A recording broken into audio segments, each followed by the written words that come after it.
It's just amazing. And this is like a spin-off. It's just unheard of. So that's what was on my mind at that point. The Jeffersons cast reveals what most fans never figured out. You may have laughed countless times at the iconic bickering, razor-sharp comebacks and over-the-top antics from one of television's trailblazing sitcoms. But beyond the beloved living rooms and turbulent hallways of the Jeffersons, a tapestry of resilience, secrets, and history plays out, a story hardly imagined by most fans. Today, you'll step through every door and hallway, peeking into the private worlds of the show's unforgettable cast. The legends you know were shaped by personal battles, friendships, heartbreaks, and moments that would shape the future of American TV. Let's dive in, one star at a time. Sherman Hemsley, the heart hidden behind George Jefferson's swagger. From the moment George Jefferson swaggered into sitcom history, viewers recognized him as loud, brash, and always ready for a verbal sparring match. But the soul behind the gold chains, Sherman Hemsley, lived in stark contrast to the character that made him a household name. Sherman's gentle, reserved spirit stood worlds apart from the bombastic George. Born in Philadelphia, Sherman's journey was anything but easy. He dropped out of high school to join the Air Force, then worked quietly at a post office day after day as he plotted a future on the stage. By night, the city lights called him to local theaters. The Negro Ensemble Company, a bastion for black artists, became his stage for honing craft and confidence. Broadway recognized his brilliance, especially in the role of Gitlow in Pearly. That performance would catch the attention of Norman Lear, a producer destined to change TV forever. Lear saw something unique, waiting, willing, even, to hold open the part of George Jefferson for a full year until Sherman could leave Broadway for Los Angeles. Transitioning into George was transformative and difficult. The part demanded a level of brashness Sherman simply didn't feel. Colleagues noticed his quiet, spiritual side, and co-star Isabel Sanford nicknamed him Neck, bonding through quiet laughter even as the cameras rolled. Their natural chemistry shone so brightly that when Sherman once called Louise Weezy on set, it became a lasting staple of television dialogue.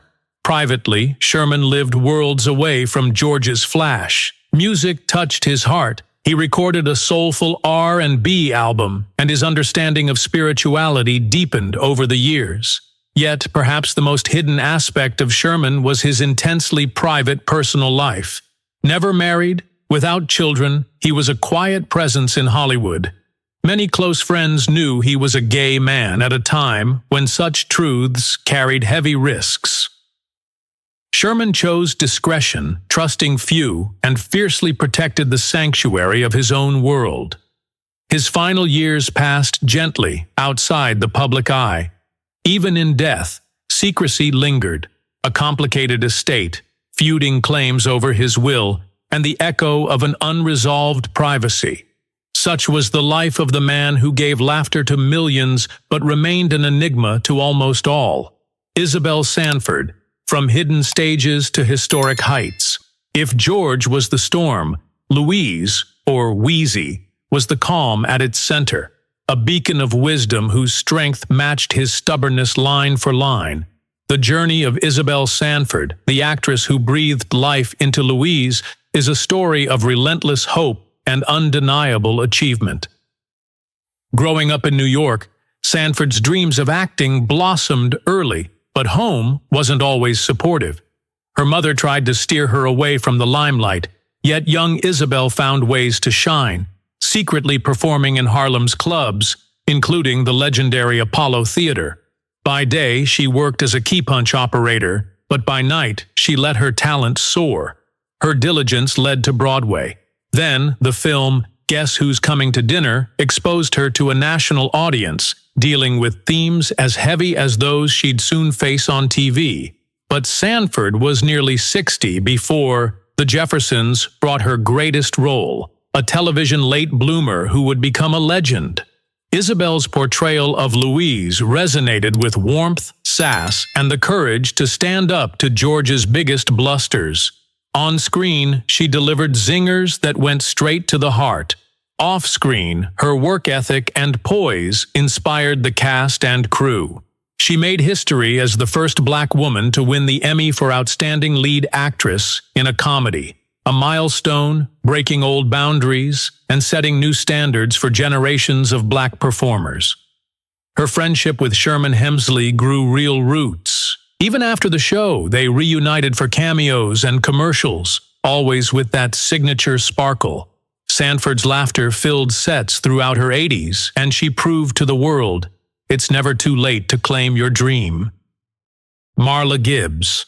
Comedy, tenacity, and the soul of Florence Johnston.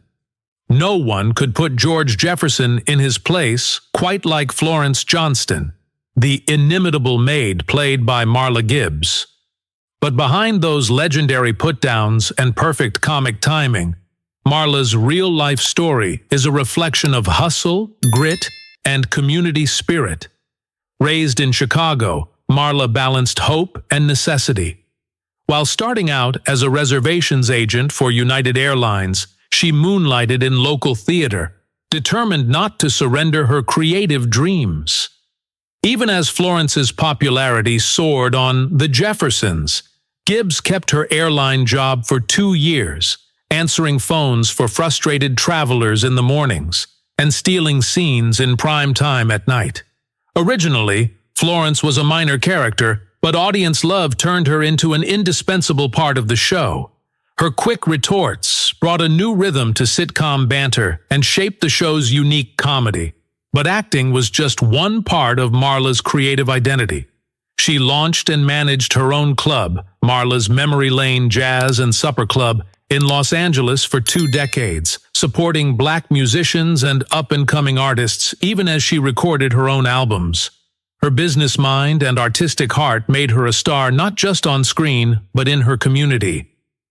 After The Jeffersons, Marla helmed 227, where she both starred and helped guide production. Her talents extended to singing the theme and shaping the show's on-set family. Decades after bringing Florence to life, Marla continues to act, mentor, and inspire. Her Hollywood Walk of Fame star a shining testament to a career built on self-reliance and generosity. Roxy Roker and Franklin. Cover: Pioneers on Screen, Warriors for Progress Off Screen. Television had never seen a couple quite like Helen and Tom Willis. The Jeffersons made history by showing for the first time an interracial married couple as regular characters, played by Roxy Roker and Franklin Cover. Their storylines, their struggles for acceptance, and their gentle humor brought taboo social issues right into viewers' living rooms. Roxy Roker drew from her own life. Raised in Miami and a proud graduate of Howard University, Roxy was already celebrated on the stage, with a Tony nomination crediting her authenticity and brilliance. But what truly set her apart was the fact that she lived the realities portrayed by her character. She and her white husband, TV producer Cy Kravitz, were parents to future rock icon Lenny Kravitz. During casting, there were doubts from producers about how audiences would react to a mixed-race TV couple. Roxy silenced all hesitation, showing Norman Lear a photograph of her real family. The image carried the story more powerfully than 1,000 pitch meetings. Together, Roxy and Franklin made viewers laugh and think. George Jefferson, in character, initially ridiculed and pushed against the idea of zebra relationships. Yet the show's writing and the fearless performances helped American audiences witness the slow turning of prejudiced hearts, both on screen and at home. Franklin Cover, initially a stage veteran, found in Tom Willis a role that balanced wit, warmth, and the tenacity to stand as a steady partner beside Roxy's Helen. After The Jeffersons, both continued acting, but Roxy's legacy extended in another direction: advocacy for children in Los Angeles. Her community work and her historic on-screen courage remain inspirations, even after her untimely passing from breast cancer in 1995. Franklin's gentle performances continued until his passing in 2006, their joint legacy as pathbreakers forever etched into TV history. Lionel Jefferson, 2 faces, 2 journeys, 1 unforgettable character.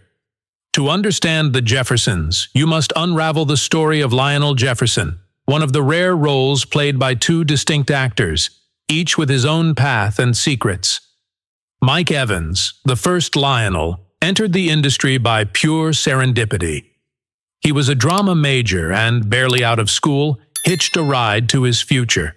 A casting scout for Norman Lear picked him up and saw something in Evans's easygoing energy. Despite Lear's initial preference for another actor, Mike became the first to bring Lionel to life, sharing quiet strength as Archie Bunker's neighbor and, eventually, Jenny Willis's husband. But Evans' ambitions didn't end with acting. He had a consuming passion for writing. After The Jeffersons launched, Evans left the show, frustrated over his limited lines and visibility. Rumors swirled about tense conversations with producers, but Evans soon found greater purpose co-creating the classic Good Times. He made his mark behind the scenes, using his experiences to shape how black families appeared on TV. He returned briefly as Lionel, but later dedicated himself to real estate and writing, always searching for a legacy that defined him beyond a single part. After the departure of Mike Evans, the role of Lionel shifted to Damon Evans, no relation. Damon's talent had been fine-tuned not through sitcoms, but classical singing. He won scholarships, founded arts companies, and enthralled opera audiences before stepping onto the sitcom set. Damon's approach to Lionel was heartfelt, but unbound by the familiar rhythms. He made the role his own, even without guidance or much preparation. Beyond sitcoms, Damon made his mark in the miniseries Roots: The Next Generation, and then pursued his love for opera, singing at Carnegie Hall and across Europe with some of the world's finest ensembles. His performing career had its own drama, including an on-stage attack born of professional jealousy, but Damon's courage never wavered. He remains a symbol of quiet activism as well, living openly as a gay black man, present at the Stonewall riots, and a lifelong champion for LGBTQ+ equality in the arts. Berlinda Tolbert, on-screen family, lifelong devotion. Berlinda Tolbert, who became the heart of the Jeffersons' most progressive family arc as Jenny Willis Jefferson, grew her career with balance and depth.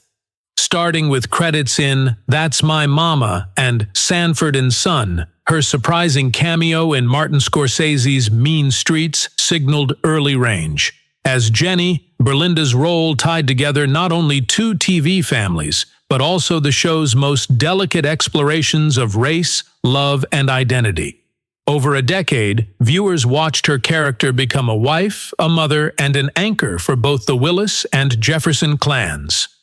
Tolbert's talent carried her into acclaimed movies like Harlem Nights and Goodfellas, and into modern dramas such as ER and 6 Feet Under. Yet, perhaps her most moving role came after the scripts stopped arriving. Stepping away from Hollywood, Berlinda dedicated herself to caring for her aging parents, a private, steadfast act of devotion rarely seen in celebrity stories. Paul Benedict, Laughter, Accent, and Hidden Battles. As Harry Bentley, the ever-befuddled neighbor with an exaggerated British accent, Paul Benedict blended slapstick with subtle charm. Audiences were often convinced he was truly English, but in reality, Paul hailed from New Mexico. His convincing performance was the product of long years in theater, working alongside Oscar winners before they made their names. But behind his comic persona lay a significant, secret challenge. Paul lived with acromegaly, a rare hormonal disorder that shaped his features, hands, and stature. It wasn't until a theatergoer, who happened to be a doctor, recognized the symptoms that Benedict received an accurate diagnosis. Paul wore his difference without apology, turning a potential setback into the spark behind Bentley's quirky persona. His kindness and lack of ego made him beloved off-screen, and his theater work continued through the decades, including appearances in film classics and recurring roles in other memorable TV shows. Zara Cully, the matriarch's final curtain. Then we come to Zara Cully, whose role as Mother Jefferson brought warmth, authority, and timeless wit. Cully's entry onto the Jeffersons was unique. She began her most memorable role at the age of 82. Decades of hardship and discrimination in the Jim Crow South inspired her enduring spirit. Her reputation as a Shakespearean elocutionist and drama teacher earned her the nickname Dean of Drama in Florida. Zara's subtle, sharp humor lifted every scene. Even as age and illness pressed hard, she kept performing, connecting deeply with audiences who saw in Mother Jefferson both resilience and charm. When real-life illness, first pneumonia, then cancer, forced the show to address her passing, the series allowed both characters and fans to mourn together. It was a rare and real moment of television healing, forever honoring her legacy. Legacy, laughter, courage, and unseen depth. The greatness of The Jeffersons lay in its unique ability to mix big laughs with honest, transformative storytelling. But the true magic lived just out of camera view, in lives shaped by quiet battles, creative risks, and a refusal to accept limits on the screen or off. Whether they confronted prejudice, built multifaceted careers, shattered ceilings for women and minorities, or simply chose compassion over self-promotion, these remarkable actors moved more than just up. They moved an entire generation forward. Today, the echoes of their voices ring on, resilient, witty, wise, and always willing to show the world that there is more to every story, if you only look a little closer. See you on the next video.